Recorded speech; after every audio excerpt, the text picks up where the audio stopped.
Halo, selamat pagi. Saat ini Anda menyaksikan Berita Banten bersama saya Rusdi Maulana. Sejumlah informasi aktual dan menarik akan kami hadirkan untuk Anda. Dan berikut 3 berita utama pagi hari ini. Diduga alami baby blues, seorang wanita tabrakan diri ke kereta.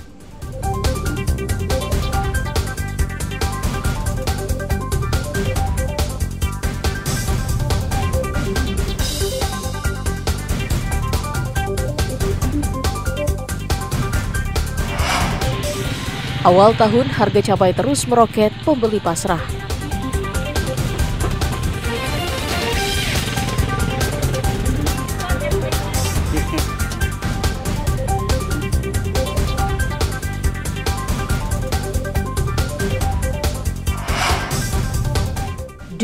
Kantor Kemenkumham Banten buang puing ke Sungai Cibanten.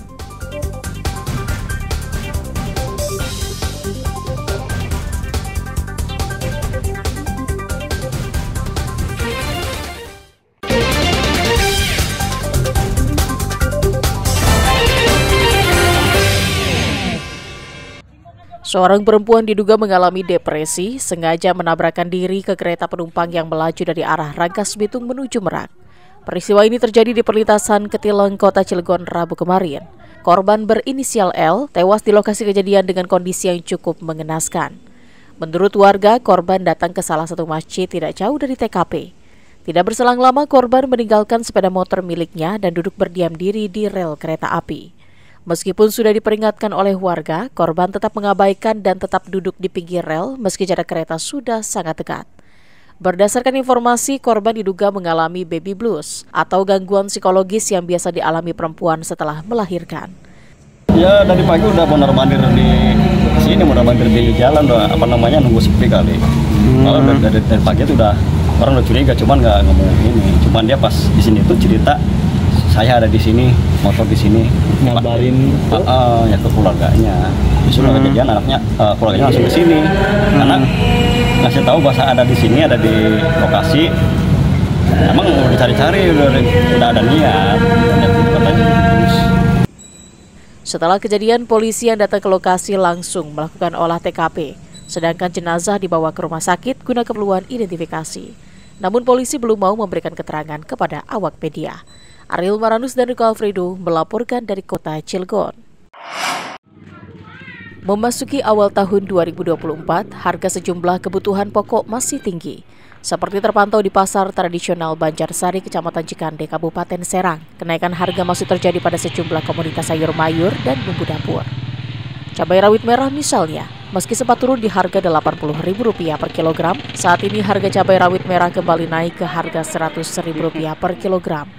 Kenaikan harga yang cukup signifikan terjadi pada komoditas tomat yang naik dari harga Rp8.000 menjadi Rp24.000 per kilogram. Sedangkan kol naik dari harga Rp8.000 menjadi Rp12.000. Tingginya harga kebutuhan pokok ini sangat dikeluhkan warga. Mereka terpaksa mengurangi jumlah pembelian. Yang setahu Ibu, harga apa yang sekarang naik sudah tahun baru? Ya, tomat, cabai. Kalau tomat itu dari harga berapa ke berapa? Dari harga Rp10.000 sampai Rp24.000 sekarang. Oh, mahal ya? Iya. Selain tomat apa aja? Cabai. Cabai dari? Rp100.000. Rp100.000? Dari sebelumnya? Dari sebelumnya Rp80.000, sekarang sampai Rp100.000. Ya, mudah-mudahan cepat turun lagi karena kita sebagai masyarakat bawah ya, gimana gitu, capek ngejar-ngejarnya. Menurut pedagang, kenaikan harga sayur mayur disebabkan berkurangnya pasokan dari sejumlah daerah, dampak dari kondisi cuaca. Pendapatan pedagang pun berkurang akibat menurunnya daya beli masyarakat. Baru ya tomat, awal mula dia baru sekitar Rp8.000, Rp10.000, sekarang sampai Rp24.000. Terus sama cabai rawit merah juga Rp80, sekarang nyampe Rp95, bahkan sampai Rp100. Dan cabai merah pun kadang nggak menentu, kadang naik, kadang turun. Untuk kali ini cabai merah itu di kisaran 80 sampai 90. Sebelumnya berapa cabainya? Sebelumnya 60 atau 70 gitu.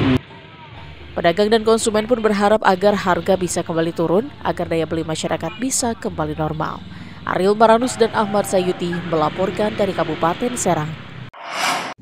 Perputaran uang di masa kampanye seperti saat ini biasanya lebih tinggi dibanding hari-hari biasa dan tidak menutup kemungkinan peredaran uang palsu juga semakin marak. Anggota Satreskrim Polres Pandeglang membongkar peredaran uang palsu dan menangkap 3 pelaku, yakni Oji alias OJ dan Zulkifli. Ketiga pelaku merupakan warga Sukabumi dan Bogor, Jawa Barat yang ditangkap di Kecamatan Sumur, Pandeglang. Polisi menyita barang bukti berupa 166 lembar uang pecahan Rp100.000, 155 lembar pecahan Rp50.000, serta 83 lembar pecahan $100 Amerika dengan total senilai Rp30 juta.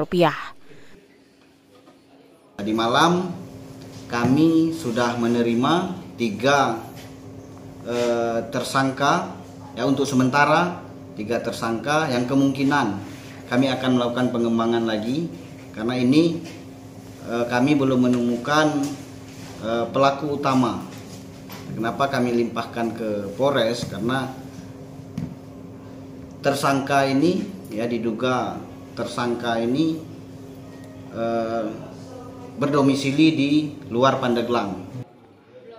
Akibat perbuatannya, pelaku akan dijerat dengan undang-undang tentang mata uang dengan ancaman 15 tahun penjara. Ariel Maranus dan Andre Sopian melaporkan dari Kabupaten Pandeglang. Banjir besar di Kota Serang bulan Maret 2022 lalu menyisakan luka yang mendalam bagi ribuan warga yang terdampak banjir. 4 kecamatan yang berada di bantaran Sungai Cibanten menjadi korban banjir hingga 4 meter.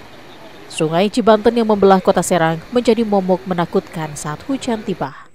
Namun ironis, di saat penataan Sungai Cibanten, justru kantor Kanwil Kemenkumham Banten membuang puing bangunan ke sungai yang membuat sungai menyempit dan dangkal. Warga lingkungan Lontar Jiwantaka, Kelurahan Lontar Baru, Kota Serang, memprotes pembuangan puing bangunan dan tanah di aliran Sungai Cibanten. Diduga tumpukan puing bangunan dan tanah tersebut berasal dari rumah dinas Kemenkumham Provinsi Banten.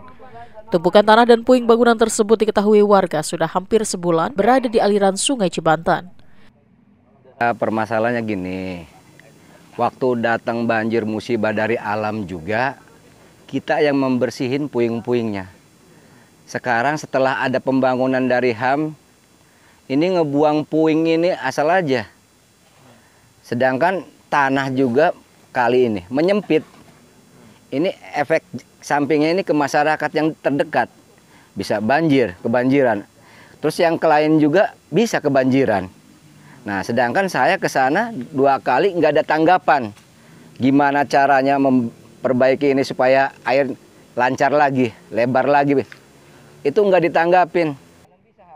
Kasubag Keuangan dan BMN Kemenkumham Banten membenarkan bahwa itu puing bekas bangunan rumah dinas yang terkena banjir sebanyak 7 rumah, namun untuk sementara. Sekarang ini yang kita lakukan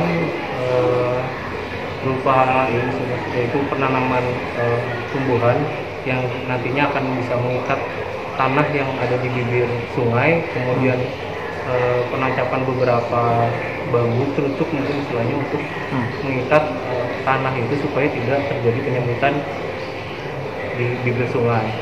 Namun upaya yang kita lakukan yaitu semata-mata hanya untuk menata lingkungan sebagai langkah penanganan banjir yang terjadi di area lahan Kanwil Kumham Banten. Sebelumnya dari Kemenkumham Banten sudah menerima keluhan dari warga dan berdiskusi sebanyak 2 kali. Ariel Maranus dan Fajri Munawir melaporkan dari Kota Serang.